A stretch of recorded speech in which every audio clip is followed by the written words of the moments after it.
It's just amazing who the Lord connects me with out here. I met this brother this morning, this man of the earth and this man of heaven. Looking at the gold and silver in there while I'm... That's your workout rock? Yeah. I don't know if you can see. See, there's good gold in that quartz right there. Okay.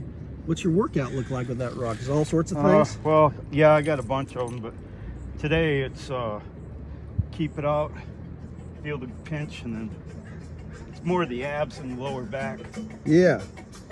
You're 68 and you've been lifting this rock for how long? About a year. Uh-huh. Yeah, I only found it maybe a year ago. Flashlight. Got some George Clinton there, some Parliament, some P-Funk. That's cool. That's right on. This is your book, Charlie's Kid, right? Yeah. You're going to sign it for me? It'll become evident when you're reading. Okay. So me and Chuck and Pastor Scott Albright from the Sacred Ground Baptist Church were at Yaquina Bay Park the other day, and we met this man, Sean, who was out here, and he told us that he's grieving the loss of his son, and he's written this book. It's called Charlie's Kid, and I never know exactly what the Lord is speaking to everybody, but I do know that God comforts those who mourn.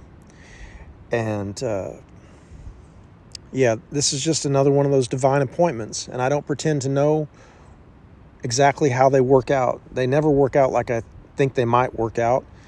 And yet they always work out in some fashion. So God bless you, Sean. He shared this book with me.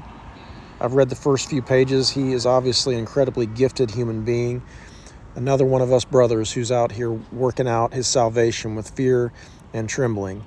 I just shared as much good news as I possibly could with him. And he told me, I can't believe it, I can't feel it, but I don't want to argue with you. And I said, well, I just want to give your mourning process as much respect as it deserves, you know. And I told him that our business together can go as far as we're able to envision the kingdom of heaven. There are those of us who are incredibly gifted at describing the darkness. And just from reading the first few pages of Sean's book, he's one of those brothers.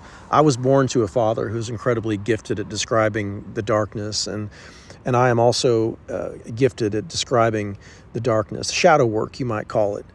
At one point, I was so advanced at describing the suffering that I could go to a therapist and describe my suffering even in clinical terms somewhat and in eloquent terms. And so the therapist looked at me and she said, so you must be better? And I said, that's the thing. No, I can describe it, but I'm not better. And the only way that I know how to be better is by turning my heart toward the loving, divine nature within. And somehow in that, I get to trade my sorrows, trade my shame, trade my suffering for another deeper reality that is submerged, you know, like a submarine going under the water out of the storm, or maybe a plane, you know, flying above the storm. Whichever way you go, if you need to talk about it in terms of going higher or going lower, deeper or higher, it's just language, but it is a real experience, however we choose to describe it. And that's the hope that I had to offer Sean today.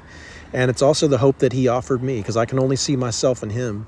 He said that his son was someone who saw the best in people and drew the best out in people. And he's in this process of laying his son to rest. And there's something in that for all of us. May the Lord bless you and keep you, cause his face to shine upon you, be gracious to you, and give you peace.